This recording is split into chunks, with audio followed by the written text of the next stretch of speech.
हल्का पी के 25 तहसील मंदड़म बेला बाजार के देश कसान द खानजादा पर क़यादत की द PTI और नूर पार्टो मुस्तफिशु और पर जुमात इस्लामी की द शमूलियत ऐलानों को द उम्मीदवार फी के 25 राजौली खान पर सदारत के द राजौड़ शमूलियती तकरीब मशर मेलमा जिली अमीर मोहम्मद खलीम बाचाओ तकरीब के द इनेटिन उम्मीदवार सबक स्पीकर बहजान खान द PK 24 उम्मीदवार इंजीनियर नासर अली खान द तहसील मंदन अमीर बशीर अहमद जर्नल सेक्रेटरी मौलाना जैनुल अबरार नाजिम इम्तियाज अलम चेयरमैन इलेक्शन कमेटी अब्दुल गफूर और सदर JIU PK 25 पतखुल बशीर न अलावा कारकुनानो गडुन कड़े वो रागले मशरानो नवे शामिल शवे कसाओं था द फाटे टोपे पर सरकले और वर्ते पर जुमात इस्लामी के हरकले हुए तकरीब ता बहजान खान मोहम्मद खलीम बाचा राजौली खान इंजीनियर नासर अली खान नाजिम इम्तियाज अलम अब्दुल गफूर और बशीर अहमद खिताबुन वकल मुकर्रिन हुए च प मुल्क के द रवान ग्रानेना साबित शवा च PTI और PDM द यवीसी के दो मखून दी हवी हुए च मुल्क द हर किस्म कुदरती वसाइल न डकते खोले द हुक्मरानानो द गलत फालसो द वजह द मुल्क हर वगड़े सदा पास 2 लाख रुपए कर्जदार दे हवी ज्यादा कला च प मुल्क द 13 या कालना मुसल्लत हुक्मरानानो सरा द गरीब अवाम से फिक्र निष्ठा जकनन गरीब उलस पर 2 वक्त रोटे पसे दर पदी के दे मुकर्रिन हुए च अवाम दे पर रवान इलेक्शन के द जुमात इस्लामी पर नामजद उम्मीदवारानो एतमाद वकी इंशाअल्लाह मंग सरा द मुल्क और कौम द फलाह व बहबूद दासी मंसूबी दी च द मुल्क हर बाशिंदबा खुशहाल और आराम जवन तेरवी द पाकिस्तान چې اسلام د پاره حاصل شو دی پاکستان د پاره دنیا په تاریخ کې ټوله لوی قرباني دی وطن د پاره شوی خو نن 15 اتیا کال د پاکستان وشو 15 اتیا کال پس چې موږ پاکستان ته ګورو هغه اټمی پاکستان هغه پاکستان چې پاغي کې الله تعالی ټول خزاني په پاکستان کې چوي ګور په دې کې پټرول دی په دې کې ګیس دی په دې کې ځنګلات دي په دې کې دریابونه دي په دې کې کویله ده په دې کې د سرو غرونه دي پکې په دې کې زمرد دي پکې خورونو نن هغه پاکستان څه چللې نن 51,000 ارب روپۍ 51,050 پیری ارب دا څومره پیسې موږ شمارلی هم نشو موږ لیکلی هم نشو دا څومره پیسې دي خو 50,000 پیری چې ارب والی نو دومره پیسې پاکستان 2 روپۍ قرضدار دی دا صوبه چې په دې صوبه کې د څه کمې دی دا نن 900 ارب روپۍ دا صوبه قرضداري ده چې میاشت پوره شي نو استاد سره غمی چې خدای پاک زما تنخواه به د کم ځای نه راکوي د ډاکټر او د بابو سره او د پولیس سره غمی خدای زما خزانه زما تنخواه به د کم ځای نه مال راکوي خلکو ته تنخواهګانې نه میلاویږي دا چېرته لاړې دا پیسې د بار ملک په اربونو روپۍ راځي خزانه خالي ملک قرضداري کېږي او قیمتونه ورځ په ورځ په بره خیږي د بجلی یونټ کم ځای ته ورسېدو بجلی ورکه ده بجلی په نظر نه راځي او قیمتونه بل نه چې راځي نو دومره ته به چېرې خو ما په کور ګورې چې کارخانې په دې بجلی لګولې دي چینی کم ځای ته ورسېده غوړي کم ځای ته ورسېدل وړه کم ځای ته ورسېدل وړه خو ته به نه وایې چېرې په دې وړو کې تروړه کې په دې وړو کې تروړه کې ته به وایې چې وړه نه دي بلکې هیروین او پوډر یې پکې ایښي دي هغه پوډر زه اخلم په پیسو باندې د دې وجرونو دا ګناه د عمران خان نه دی دا ګناه د نواز شریف او شهباز شریف نه دی دا ګناه د زرداری نه دی دا ګناه د مولانا فضل الرحمن صاحب نه دی دا ګناه د بل لیډر او د ولی خان صاحب د زامنو نه دی دا ګناه زمونږ دی رونو دا ګناه زمونږ دی جماعت اسلامی هم په دې دنیا کې د عزت او د عدل او د انصاف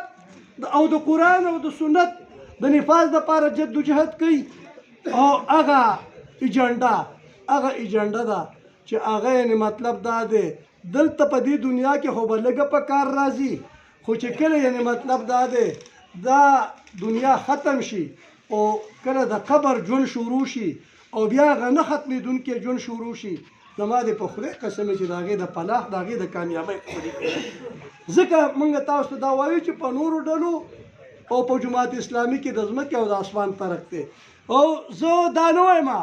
خانزاده ورور تقریر ټول کړی دی د 75 سال تاریخ تاسو ته بیان کړی دی زه تاسو ته یعنې مطلب دا دی هغه نه وایم چې حقیقت کې دا ملک چې کم دی کومې قربانۍ چې هغه ذکر وکړو کوم د وینو دریابونه کوم د خویندو د میندو لوپټې چې تار شوي دي کوم عزتونه چې تار شوي هغه د حقیقي ازادۍ دپاره او د قرآن او د سنت د نظام دپاره او ځکه یعنې مطلب دا دی 75 سال وشو او که د سپینې سرمنې او د شنو سترګو هغه پیرنګې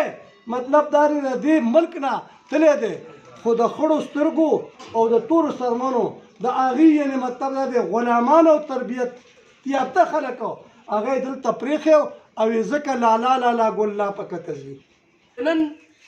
ستاسو په دې چوک کې د منګای په حواله احتجاج ما په لاره سوچ کو چې عجیبه ټوکه د خلکو سره شروع ده. پیپل پارټي را روانه ده، مسلم لیگ را روان دي، نورې ډلې را روانې دي، د پی ډي ایم په شکل کې یو چین ټولګی جوړ دی او دغه شان د پی ټي آی د بدلون په شکل کې ټولګی جوړ دی. خو افسوس کله چې په ملک باندې ګراني راځي هغې دپاره جدا نه دي، بیا یو ځای دي. که کم د بدلون په شکل کې کم وخت کې مهنګایي راتله هېچا غږ نه کو او که اسلامي سوچ باندې غزار کېږي کله چې آسیا ملعون د رسول الله صلی الله علیه وسلم په شان کې ګستاخي کړې وه او تاسو لیده چې بدلون والا روانو او په مدینه منوره کې سپلای ویاستې وی په دې ځمکه باندې پیغمبر صلی الله علیه وسلم چې هغه قدمونه ایښي دي نو تاسو د هغه دې شرارت ته وګورئ. او کله چې هغه اقتدار کې راغی نو تاسو ولیدو چې چا د رسول الله صلی الله علیه وسلم په شان کې ګستاخي کړې وه هغه یې د جیل نه رابار کړو، هغه اکاګانو ته یې حواله کړو. او دغه شان که غیر اسلامي قانونونه پاس کېدل نو تاسو لیدل چې دا ټول پکې یو نه پی ډي ایم جدا او نه پی ټي آی جدا وه. په دې وخت کې که موږ وګورو دا خبره بار بار ثابته شوه چې په دې ملک کې که نظام ټیک کولی که د خلکو مسلې ټیک کولی نو د هغې دپاره د غلا نه د کرپشن نه پاک قیادت یا مشران یا حکمرانان پکار دي. دا خبره ټیک ته که ټیک نه ده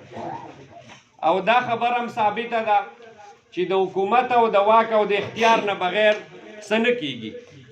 که څوک خیر خوري نو هغه هم د واک او د اختیار سره دی او که کم خلک بې خیري خوري نو هغه هم د واک او د اختیار خاوندان دي، هغه بې خیري هم خوري او خیر هم خوري. نو په دې لحاظ سره یو دا خبره ثابته ده. دویمه خبره په دې لحاظ سره دا ده چې کم قیادت کم حکمرانان که فرض که هغه نیکاني هغه ټیکي یا په کار پوهېدونکي نو علاقه او ملک په ترقي کې او خیر طرف ته بځي او که نه هغه د بې خیرۍ خاونداني نو ملک په شا باندې ځي، د ځوانانو مسلې به نه حل کېږي، هغې ته به د روزګار او د تعلیم مواقع نه پیدا کېږي. او په دې لحاظ سره په دې موجوده وخت کې هم دا خبره په دې لحاظ سره هم ثابته شوه بار بار